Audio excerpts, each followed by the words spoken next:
My name is Eva Monterosa, and I'm SISN Secretary-Treasurer, and I'll be the moderator for this webinar today.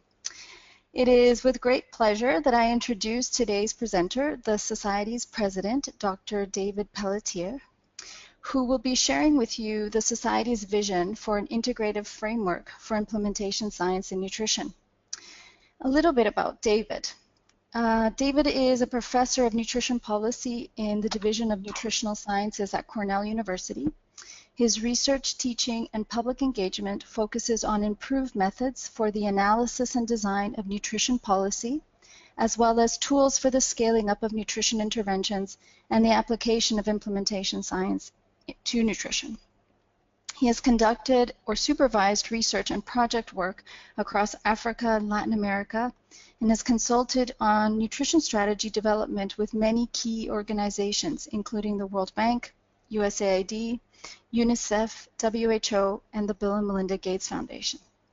His most recent projects include the Mainstreaming Nutrition Initiative, the Micronutrient Program Assessment Project, and the African Nutrition Security Partnership. So a little bit of housekeeping before we get started. You are welcome to type in your questions in the question box in the GoToWebinar control panel, which appears to the right-hand side of your screen. You're free to send in your questions at any time during the presentation. We will have a question and answer session at the end of the presentation, and I will pose as many of your questions as possible as time allows. If you experience any technical issues, please also type your questions in the question box, and our staff will help you address these. We're also active on Twitter and encourage you to chat and engage with us through our Twitter hashtag, which will appear in the chat box. It's hashtag SISN Framework. And finally, a recording of the webinar will be made available after the session. So without further ado, I will hand over to David for the presentation. Thank you, Eva, and welcome everyone. It's my distinct pleasure to be presenting this first SISN webinar. What I'm presenting today are some of the foundational elements of SISN's approach to implementation science, which has evolved through the efforts of our 9-member board, insights from the literature on implementation science in other sectors, and feedback from nutrition researchers and implementers in earlier venues where we have presented. As you can see, the overall focus today is to begin promoting a common understanding of implementation science in nutrition. This is necessary because many interpretations exist within the nutrition community and elsewhere. And we've tried to create a big picture for implementation science as we see it in nutrition that allows everyone to see and appreciate their own roles as well as the roles of others. More specifically, the goals today are to promote a common understanding of some core concepts.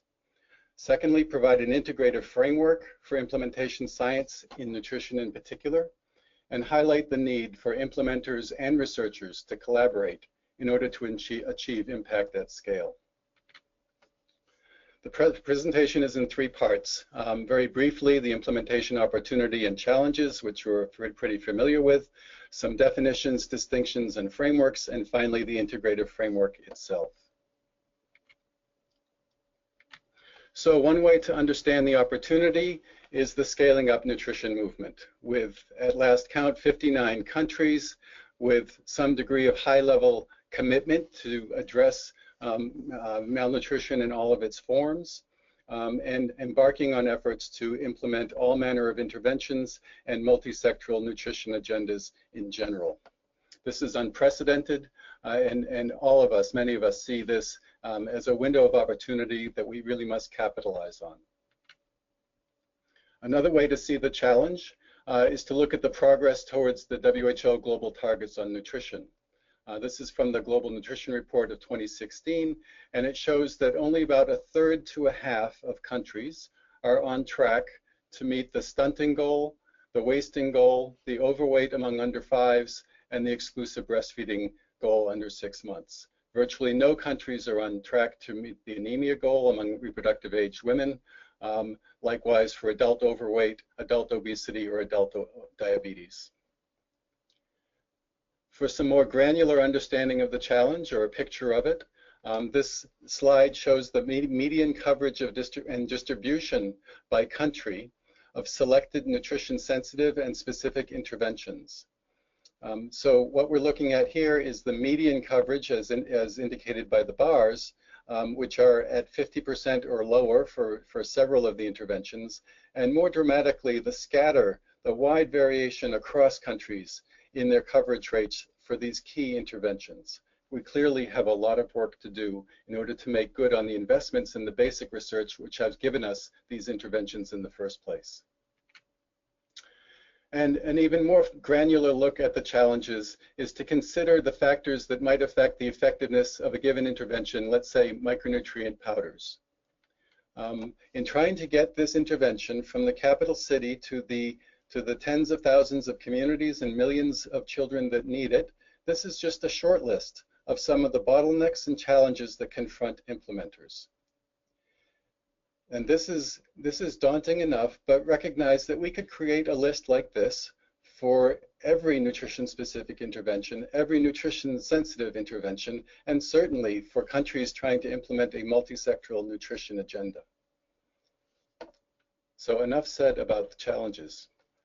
What are the reasons for the challenges? One way to think about that is to conceptualize the black box of implementation. We have these nutrition interventions evidence-based on the left. We want to achieve the nutrition outcomes on the right, but there are a whole lot of things in the black box that seem to be getting in the way. And we need a better understanding of those and a better understanding of how to address those. So what we have done is drawn on some of the literature from other sectors to conceptualize certain domains which are critical. And one way of summarizing it very briefly is we need to better understand and address the characteristics, the capacities, and the dynamics within and among implementing organizations as organizations themselves, also among frontline workers, supervisors, and managers. There are also the dynamics and capacities in the enabling environment that can be enabling or inhibiting.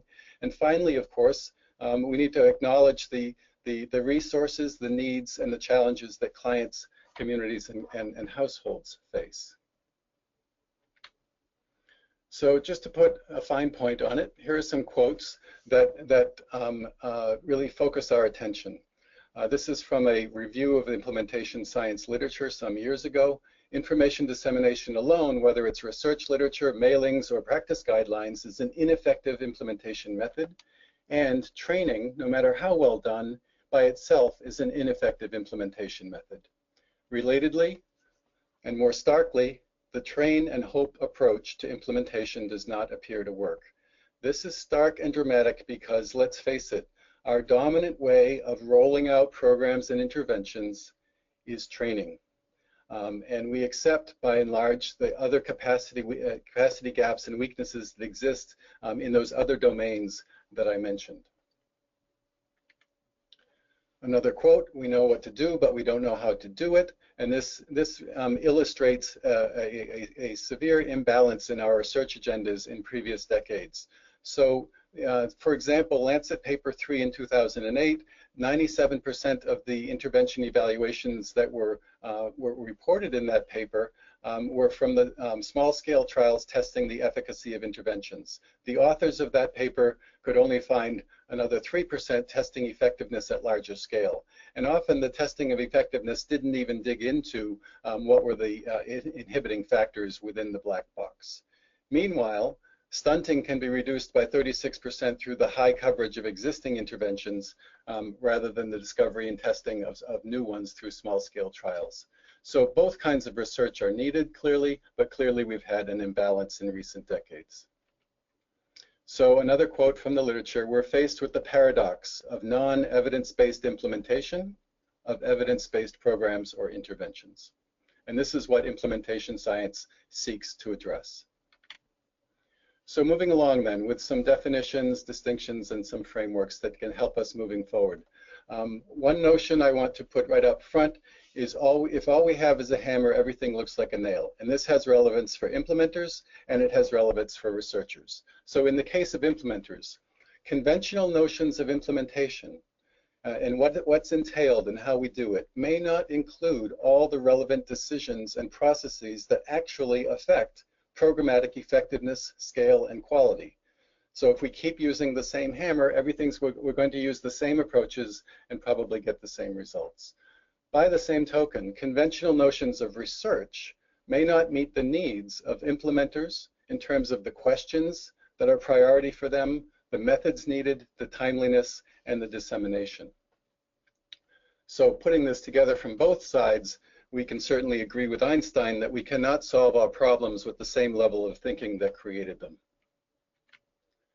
So let's start with a definition of implementation. It involves systematic and planned efforts within a system or organization to introduce and institutionalize a policy, plan, program, intervention, guideline, innovation, or practice, and ensure its intended effects and impacts. So the key words are it's systematic and it's planned. We want to not only introduce these things, but also institutionalize them for sustainability. There are many things that get implemented, from policies to practices, and we're not only interested in getting them implemented into organizations, but also ensuring and documenting their intended effects and impacts. And this is adapted from the WHO IR toolkit.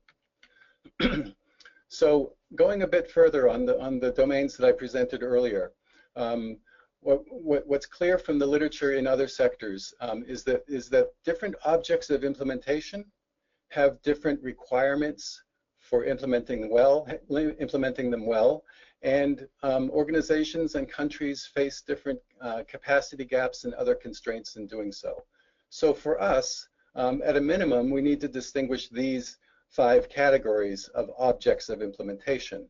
And within each category, it's clear that there's additional variation. So implementing a staple food fortification initiative is very different from a micronutrient powder or an IYCF counseling initiative.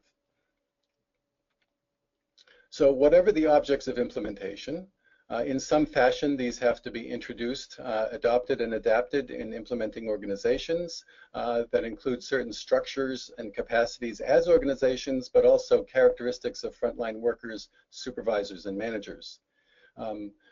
This is all going to be influenced, for better or for worse, by the enabling environment and the capacities and the dynamics that are going on there.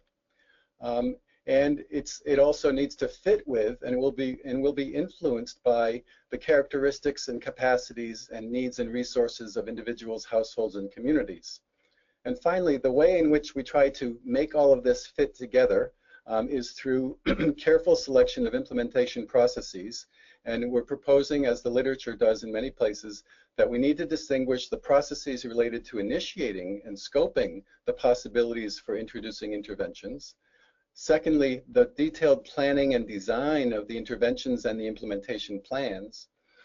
Thirdly, the on-the-ground implementation and iterative improvement and scaling up.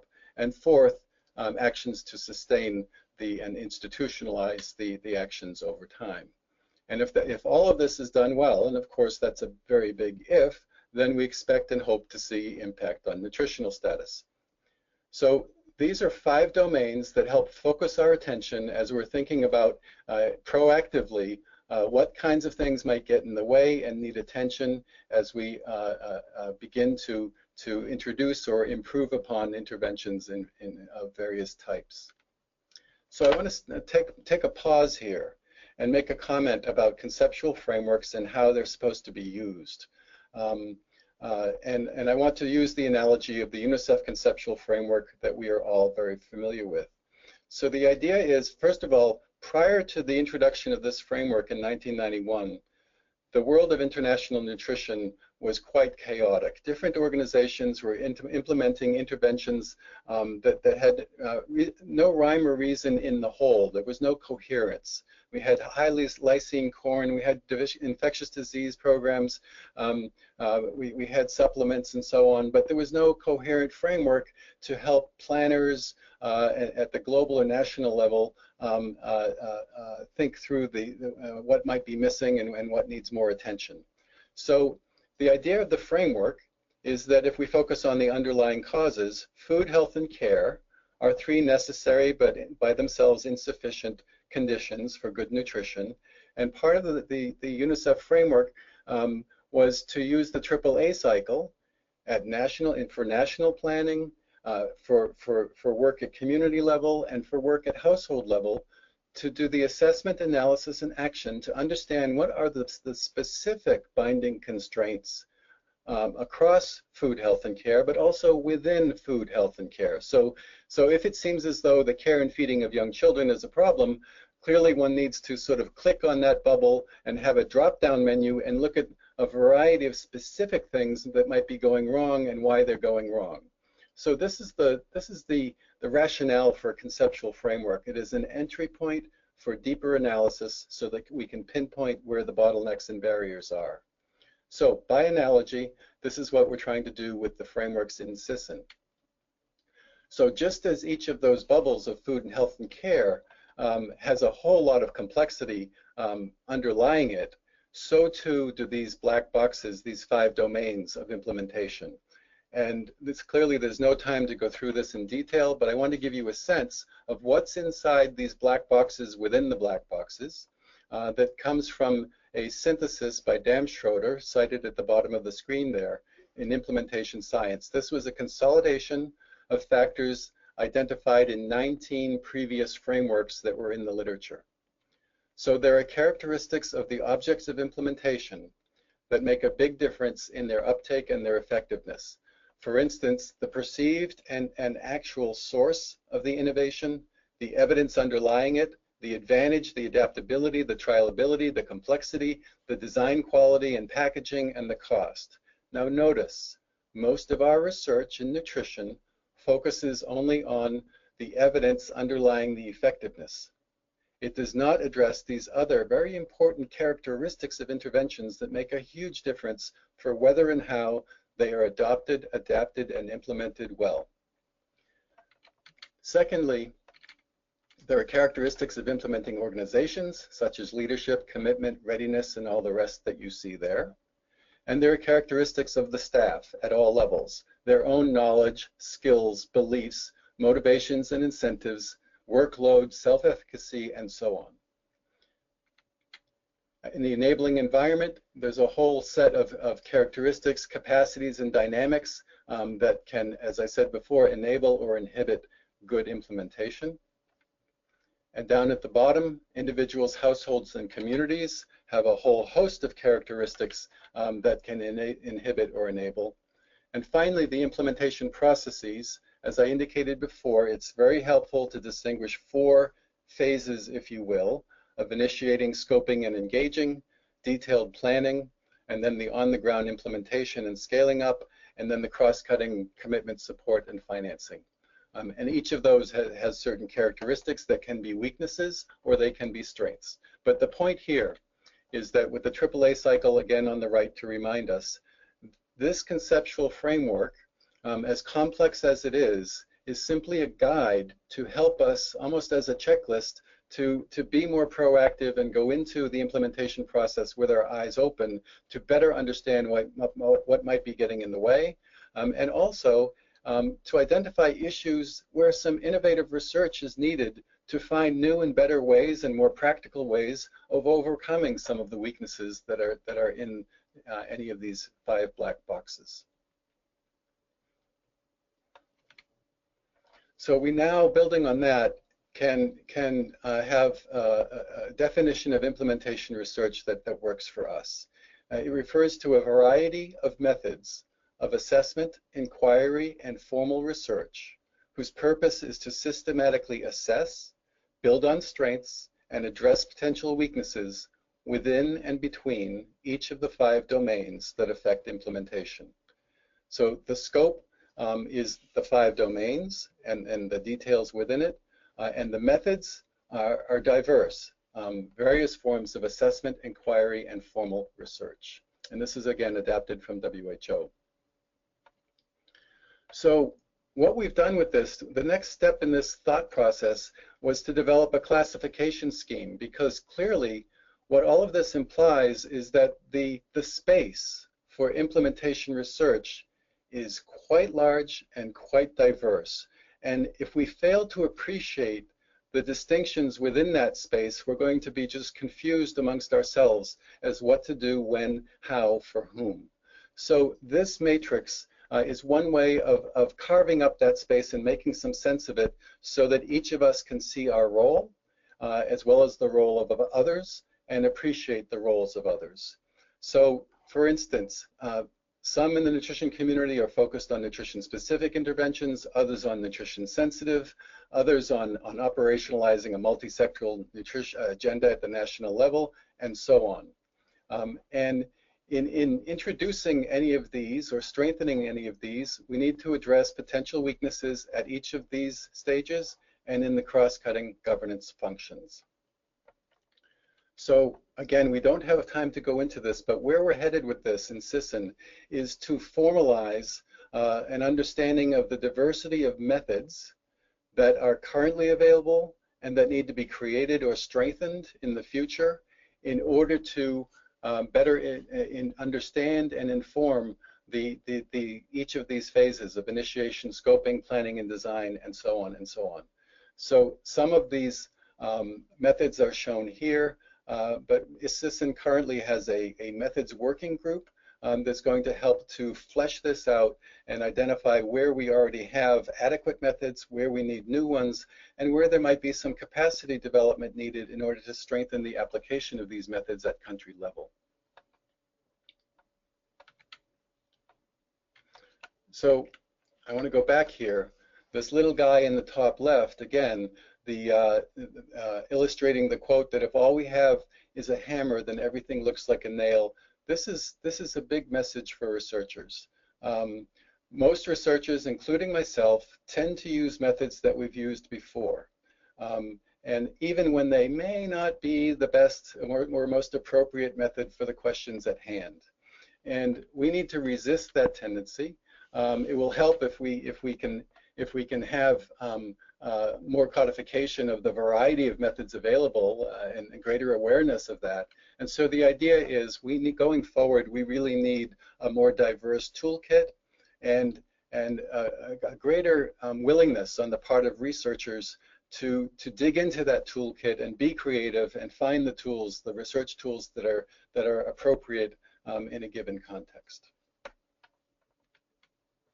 So another initiative in SISN is to try to populate this grid with examples of studies that have been published, in this case in the journal literature, but we recognize that much work is in the gray literature or may not get into any literature at all. But the point is, it will help all of us going forward if we have some concrete examples. So this figure shows, or this grid has 20 examples that have been published, and at the end of the handout from this webinar, you'll have the citations for these 20 papers. But the point is, the good news here is that we already have some good examples in almost all of the cells, and we'll be fleshing this out further in the coming months, so that it's something that people can relate to, can learn from in terms of the methods, how they were used, what was learned from them, and how these methods can be scaled up for greater application in the future. So those are the building blocks that have allowed us to create what we're calling an integrative framework, or the big tent, or the big picture that we hope will allow everyone to see their place in this emergent field of implementation science. But I want to pause and pose a problem that in a way, we may have boxed ourselves into a very difficult corner in the way that we've developed the story up to this point. Looking again at the definition of implementation research, a variety of methods of assessment, inquiry, and formal research whose purpose is to systematically assess and build on strengths and address weaknesses within each of the 5 domains, there's a problem here. Given the complexity of implementation and the many, many weaknesses in the 5 domains illustrated on the right there, and the inability for implementers to wait for research findings before they take action, we have to admit that it's not feasible to systematically assess and address all potential weaknesses, or even the priority ones, within and between each of the 5 domains during all phases of the implementation process. In other words, the very comprehensiveness that is in the story so far can become a huge problem. So how do we solve this problem? The practical solution is to look carefully at the definition and the notion of implementation science and implementation knowledge. We are defining implementation science as an interdisciplinary body of theory, knowledge, frameworks, tools, and approaches whose purpose is to strengthen implementation quality and impact. Implementation science is not just new empirical research. We're much better off if we think of it as the science of implementation. Let me elaborate on that.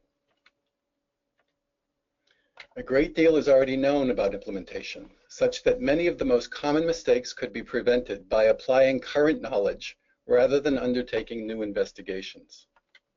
Much of this current knowledge has already been packaged into practical tools, frameworks, and guidelines by various organizations at country or global level, excuse me, that can be adapted and used in a variety of settings.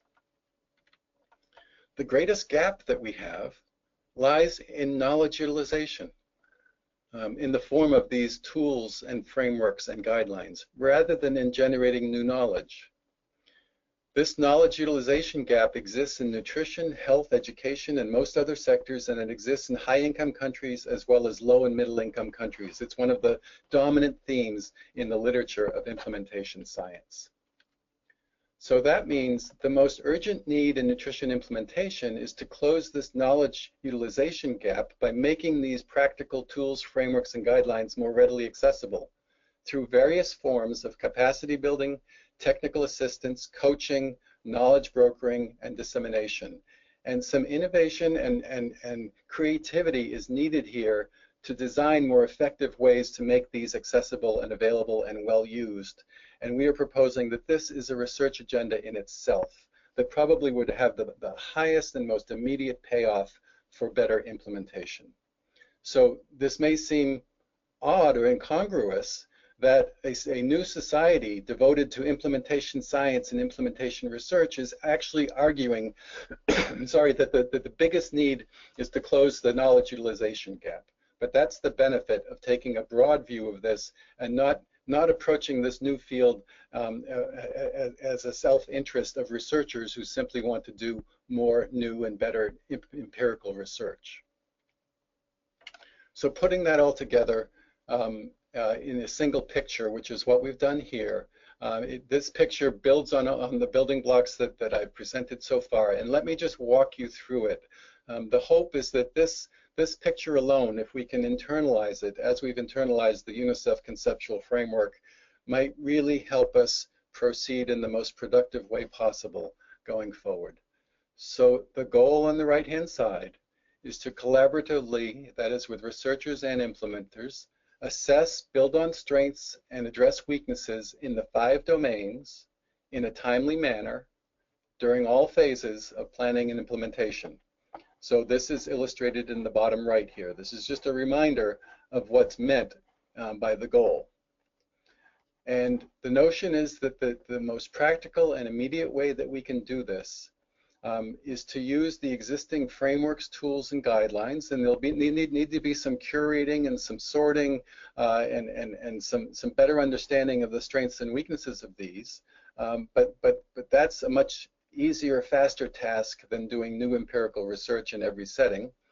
And there likely will be a need to twin this with capacity building, technical assistance, knowledge brokering, and coaching so that implementers and planners within specific projects, organizations, or countries can be helped to access and better use these existing knowledge tools. So the notion is these come from the science of implementation that already exists in nutrition and in other sectors. So this implementation science represents existing and emerging knowledge about implementation that can be made available through these modalities in a much more expedient way. Now, where does this emergent knowledge come from? We want to recognize and distinguish 3 sources, and I'll start with number 3. This is perhaps represents people's default notion of what science and research is. Formal and rigorously evaluated implementation trials, proofs of concept, and evaluation of innovative implementation practices that may have been, this research may have been done in the same setting or in different settings. But this is the default understanding of what research and science is all about, right? Well, that does play a critically important role, but that has long feedback loops. That is typically quite expensive, and it requires fairly high capacities in order to do it and do it well. So it's certainly, this should be part of our agenda, but it's only one part of our agenda. A second part is to apply practical methods of assessment, inquiry, and research to understand the barriers in the context. So as the footnote indicates here, contextual implementation research can take the form of stakeholder analysis, opinion leader research, formative research, rapid assessments, operations research, special studies, and so on and so on. Okay, so developing the capacity for this at country level is critically important. And this contributes to existing and emerging knowledge about implementation, especially in a given context. And that's what really matters for good implementation, is to have it contextualized. Now, the third source of knowledge about implementation that is often overlooked but plays critically important roles, for better or for worse, is the contextual, tacit, and experiential knowledge that implementers themselves have, who've worked in their systems for many years. They've sort of seen it all. They know what the bottlenecks and barriers are. They know what has worked well in the past, what hasn't worked well, and what's likely to fail in the future. And they are critical for decisions about what to adopt, whether and how it can be adapted, and what's needed in order to give it a fair chance to succeed. So this is where the partnership between researchers and implementers becomes critical. And this is where we also want to avoid the pitfall of assuming that this kind of knowledge is always perfect and accurate. This too can be biased, can be based on conventional notions, and it needs to be challenged rather than accepted tacitly as accurate. But again, this is the value of having collaboration between people in the system and people outside of the system, using tools that will allow them to really refine the knowledge claims about what will work and how to make the relevant changes. So, as I indicated, this is trying to bring it all together in a single picture. It's a mouthful, to be sure, and you can see that the building blocks, it rests upon the earlier building blocks that I provided. And I want to simply make some specific points about the value and the value added of this framework, what it is and how it can really avoid some of the pitfalls in the past. So all of us have some mental biases and traps that we want to avoid in the future, and the hope is that this framework can help do that. So number one, this framework hopefully will avoid the tendency to focus on generating new knowledge while neglecting the utilization of existing knowledge. Secondly, hopefully it will avoid us from privileging scientific knowledge while overlooking the value and the importance of contextual, experiential, and tacit knowledge. Third, hopefully it will discourage us from emphasizing rigorous trials while neglecting the diverse methods for contextual inquiries and the need to perhaps strengthen the use of those diverse methods in each context. Fourth, it hopefully will remind us to not emphasize research on certain objects of implementation, such as nutrition-specific interventions, and neglect the critical knowledge needs and research needs on other objects of implementation, such as nutrition-sensitive actions, national multi-sectoral agendas, and I would say most importantly, implementation innovations. Those, we need to really be more creative and do more research and evaluation of innovative practices and ways to deliver and overcome some of the barriers that are faced. Number five, hopefully it will help us avoid conducting research on field level implementation processes, the scaling up mentality, the field level scaling up, which is critically important to be sure, but we don't want to neglect the problems and bottlenecks at other stages in the implementation cycle or in other domains. And finally, this will hopefully avoid us or discourage us from strengthening the capacity of implementing organizations and staff through training alone, while neglecting the critical bottlenecks in the other 4 domains and the other inputs that are needed with organizations and staff. So, by way of summary for the overall presentation, the high-level commitment to nutrition now creates an urgent need for large-scale implementation and impact. I'm reminded of the quote, "Be careful what you ask for," because we've been asking for more attention and priority to nutrition for decades, for as long as we've been in this field for most of us. And now the moment has arrived, and now it's time to deliver. And that's quite a challenge, especially since we may not have a broad, long window of opportunity to do so. Business as usual implementation and business as usual research is not sufficient. Both must change, and good examples already exist, as I showed you in that grid, and we'll be populating that with more examples, so we have things to build upon. Third, the integrative framework presented here provides a way to improve the quality of implementation in a practical and timely fashion by systematizing, integrating, and utilizing diverse forms of knowledge at all stages of the implementation process. And finally, SISN provides a mechanism, we hope, for implementers, researchers, and other parties to collaborate in this effort. And just to remind you of the hashtag that you can use in tweeting this webinar. Thank you very much.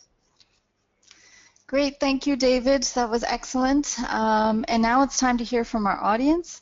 So I have collected the questions that some of our attendees have submitted, and I'll proceed right away to the first question we received from Helene.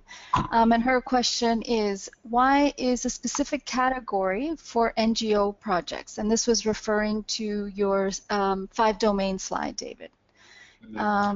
And she says, these can be nutrition sensitive or nutrition specific, and their level may vary at the national, subnational, and community level. So the question being, why did you have a specific category for these NGO projects? Right, that's a great question, and I was hoping someone would ask it, so thank you. So the reason for singling them out is that they have typically different time horizons imposed by the donors, different sources of accountability, typically to the donors. Often, I would say, typically they are subnational in scope rather than national in scope, and they may or may not be closely linked to government structures and requirements and so on, which can be a blessing and it can be a curse. So the point is, they are a different animal in these important respects, even though you're quite right, what they're doing is implementing nutrition-specific and/or nutrition-sensitive interventions or innovative practices. But these other sort of higher-level properties of NGO projects create different opportunities and different challenges for implementation. So thank you for that question. Great. So staying also on that 5-domain slide, David, there was another question from Adeto Tun, and I'm sorry if I mispronounced your name. The question is, a lot of studies that are meant to tackle some nutrition issues in Africa are conducted in a pilot scale, basically because of limited finances. Do you think setting up pilot studies are less representative and less effective than full-scale trials? Well, I don't think it's an either or. Typically, I mean, to be sure, the potential impact on the population at large is smaller in a smaller scale trial. But in my view, if implementation science is really supposed to be striving to improve implementation at scale, hopefully at a national or state level scale, then we need to get to that level. And in my view, the primary benefit of let's say district level or smaller scale trials is to better understand the implementation process, the bottlenecks and the strategies for overcoming them, better to learn that at a small scale so that when you do start working with ministries or other organizations at the national level, you already are going in with a lot of experience and your eyes wide open. So I don't see it as an either or. I see them very complementary, and one can improve the quality of the other. Thank you. Okay, and then we also have a question from Jody. She says, "Hi David, in the framework under enabling environments, I don't see politics, either the big P or small p politics. Is there room in implementation science to look at the political as well as the technical?" Mm-hmm. Absolutely, yes. And there's some code words in there that are meant to capture the politics, small p and large p. Specifically, you might recall that the language I used is characteristics, capacities, and dynamics within and among these domains. So the dynamics is meant to capture the bureaucratic and the higher level politics that we are always dealing with. And absolutely, this is a critical factor that can enable or can inhibit the quality of implementation and the scale of implementation at country level. So it is definitely part of the agenda, and that's why the enabling environment is placed there along with the others. So that should be good news to you, Jody, as well as to the many others who are now moving into this research space. Okay, I have a few questions from Mark. Mark, I'm just going to pick one, and I think as a moderator, I have the right to do that. I think your first question is actually quite good. His question is around assessing readiness. So when you do initiating and scoping and engaging, how do we assess whether we have enough readiness from opinion leaders and decision makers at the outset of IR and continued readiness as we proceed with IR? Mm-hmm. That's a great question, and I wish we would do that more systematically. I don't know if I have never seen practical frameworks and tools in our international nutrition space for assessing readiness. But I can tell you that the implementation research domestically here in the US and probably elsewhere is all over that topic and have developed some very sophisticated, very nice tools for assessing readiness and for even how to think about readiness. Those I would be glad offline or to make some of that literature available to you, and I could also put it on the SISN website for others to get access to. It's a really great question. Okay, good. Mark, I'll get back to more of your questions if we have time towards the end. Other questions from the audience. From Gloria, she's asking, please, could you comment on how implementation science could be applied for nutrition in emergencies? I would like to think, first of all, I will admit that I have never worked in the emergency sector, and so this is a hypothesis I'm going to lay out there. I think the way that we have constructed these conceptual foundations, it should be perfectly possible to use these same constructs for the setting of emergencies. If anything, however, it would put even more priority, if we're looking at the screen right now, at those frameworks, tools, and guidelines that are already in hand to make good use of what's known about implementation in emergency settings. So I think the concepts we've developed are robust enough to address that, but what your question does highlight, looking at the bottom right of the screen, is that it isn't currently called out as a particular object of implementation that might have its own specific requirements or potentials, just as we've done with NGO projects subnationally. I think going forward, we probably should add emergency programs as a distinctive object of implementation. Thank you very much for pointing that out. Yeah, that's a good suggestion. Another question from Payman. The question as follows. Context plays a big role in this framework. How well instrumented are we to make the distinctions that indicate to generality versus specificity of emerging knowledge? Hmm. Um,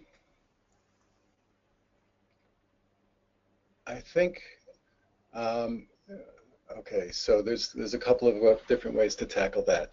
Um, Given the importance of contextuality, um, I would say the most important priority is to have a good grasp on the contextual features that are at hand and that need attention when planning and implementing in that setting.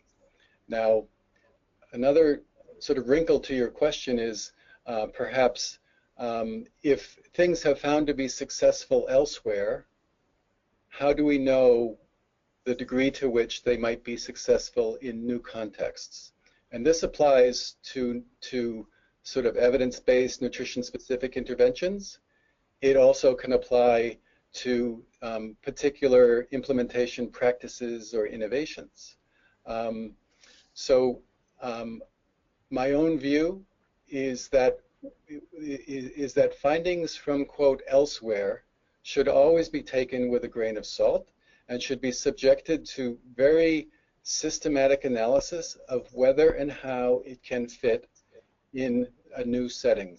And that's where deep understanding of the contextual features in the new setting are necessary. So, so part of the theory of implementation science is that the implementation is always preceded by a process of exploring, scoping, and deciding whether to adopt and whether and how to adapt things that have been learned elsewhere, or even things that have been learned in the same country. Um, and so that has to always be part of the process. And in the end, it may be that it's only by trying out things in many new contexts that the proof would be in the pudding, that actually they are quite generalizable or that they are not. But my defaults would be to assume that they are not, that they require considerable adaptation across contexts. Thank you. That's a very insightful question. It was a good question. Another question, David, from Emily. The question is, do you think it's worthwhile to develop specific implementation research frameworks for different nutrition interventions? For example, different frameworks for food fortification and MNPs and supplementation, etc. Yes, I do think so. In the case of MNPs, for instance, there already is a very sophisticated, beautiful manual that's been put together by the MNP working group that lays out exactly what needs to be in place, what needs to be strong enough, what needs to be examined when contemplating the implementation of MNPs at scale. And that provides the perfect framework for then having some researchers do the necessary assessments, inquiries in different parts of the system, looking at all 5 of the domains in order to increase the chances of sound implementation. So that's one example. And by all means, that's just one example that illustrates the applicability to other interventions. I think that would be an enormous contribution to the field if an organization or a group of organizations, maybe something that SISN can convene, if we can get some support for it, would sort of bring together these frameworks and tools for different nutrition sensitive and specific interventions and make them available in a more conscious way, rather than people having to reinvent the wheel or grab haphazardly what might be available but may not be the highest quality. So that would be, I would say, a very important contribution. Good. I'm going to go back to some of Mark's questions because I've exhausted the other questions on my question panel. He had one about donors. The question is, how do we educate donors on the value of taking more of a patient approach, oriented more towards building and operating effective local systems development rather than a results X by date Y? If I had the answer to that, I would probably have a Nobel Prize right now. I'm tempted to turn it back to you, Mark, and ask your thoughts on the matter. First of all, I would say we need to question the advocacy messages and the ways of thinking that we instinctively would bring to bear. I think we need to get into their heads and their own politics and their own accountabilities and their own dynamics and do sort of the stakeholder analysis to understand what might motivate them, what arguments, what evidence, what influence from their peers might motivate them to move in that direction. It's you know, so many of us, so many organizations have struggled with this, and I can't say that we have found the magic formula. And given the way in which politics can change from election cycle to election cycle, the sustainability of all of that would be in question. But I think the methodology of designing the arguments and the evidence and the strategies would be the place where I would look to see if we are thinking about it too much as nutritionists and too much as researchers and implementers, rather than thinking of it as politicians might think about it, and looking carefully at their context and figuring out how a strategy might be more effective in their context. Sorry if that's very general, but it's probably the hardest question that's been asked today. Yeah, he has some tough questions for us. David, there was another question that came in via email, and I'd like to pose this to you because I've heard other people talk about it in various contexts. So you mentioned in quite a few places that implementation and implementation research are about planned efforts and understanding barriers in a process, respectively. Many of the domains of implementation are issues that are sometimes and often actually addressed in management schools. How much of what we need right now, because you talked about the knowledge utilization gap, can actually be addressed through an implementation research agenda or better management of the implementation process, and thus teaching management skills at the university level? Great question. The short answer is a lot of it. So many of the weaknesses that we have at organizational level and below are fundamentally management issues. And if I were a nutrition manager in a country, the first kind of person I'd want to make my friend would be someone who has up-to-date knowledge about management practices and innovations and skills to help us to improve upon that. You know, one of the most common themes in the implementation science literature is that this emerging field is interdisciplinary and even transdisciplinary.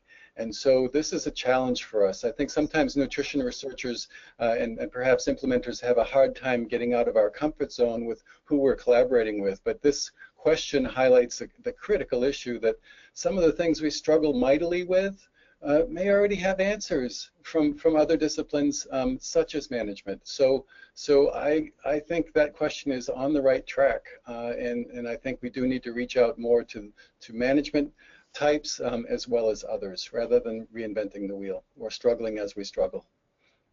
Mm-hmm. Okay, thank you. I have no more answers, no more questions in my queue. Oh, just one popped up right now from Altrina. So we have another 5 minutes left for questions. So if you have any burning questions, please do send them to us on the question box. So Altrina has asked a question. Would you elaborate on how IS approaches gaps in knowledge utilization, in quotes, rather than focusing on generating new knowledge? I understand not generating new knowledge, but how do we go about studying the gaps in the process of implementation? Or I'm presuming the gaps in knowledge utilization? Yes, yeah. Okay, that's right. Actually, there was a research effort in Ghana recently to understand how program managers and policymakers make decisions about nutrition, and they've done that by interviewing those types of people as well as others who've tried to influence the process of decision making in that country. So by and large, I think it involves taking a systems view of where and how various policy, planning, and design and implementation decisions are made, who is making them, who's finally responsible for the decisions, who are the decision makers, but also who are the decision shapers, and how are those interactions going on, and what knowledge are they using, or are they making available to themselves? What knowledge might they be missing? What are the constraints that the decision makers face that may or may not be addressed by the decision shapers who are trying to get them to move in a certain direction? I think it involves doing empirical research, stakeholder analysis, and opinion leader research, understanding perhaps the decision makers' default mental models of things as well as their priorities, and in an iterative fashion, learning what it is that might move them in what we think is a more productive direction. So the short answer is those kinds of issues are eminently researchable. They require perhaps different research methods than many in the nutrition research community have used in the past, but they're eminently researchable. I would refer you to Jody Harris, who asked questions similar to that previously. Okay, thank you, David. And then one final question that has come from Monica. Sorry, Monica, I missed that in the earlier queue. Her question was, what would be the best way to reach out to SISN if a project needs guidance or would like to collaborate with the society? Well, the second one is easily answered. You can go to our website and reach the Secretariat through the website and make your interests known that you want to be engaged in some fashion. The way that SISN gets its work done, by and large, is by forming working groups composed of the members and perhaps led by one of the board members to take on a given topic. So currently we have a methods working group, for instance. When those topics are identified, we are always looking for volunteers. So having your name on tap with perhaps some expressions of the kinds of things you're most interested in would help us contact you at the given moment. The ability of SISN to respond to issues that you may be facing currently is quite limited because we are an emerging society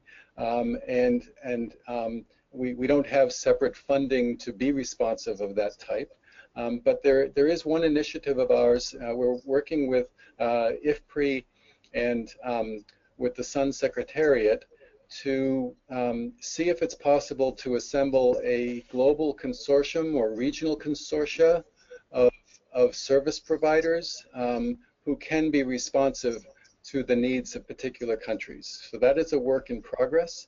We'll be describing some of that work at the Global Gathering in November, but it'll take some time for that to bear fruit. But we do have that in our sights with the SUN Secretariat and IFPRI. So thank you. Yeah.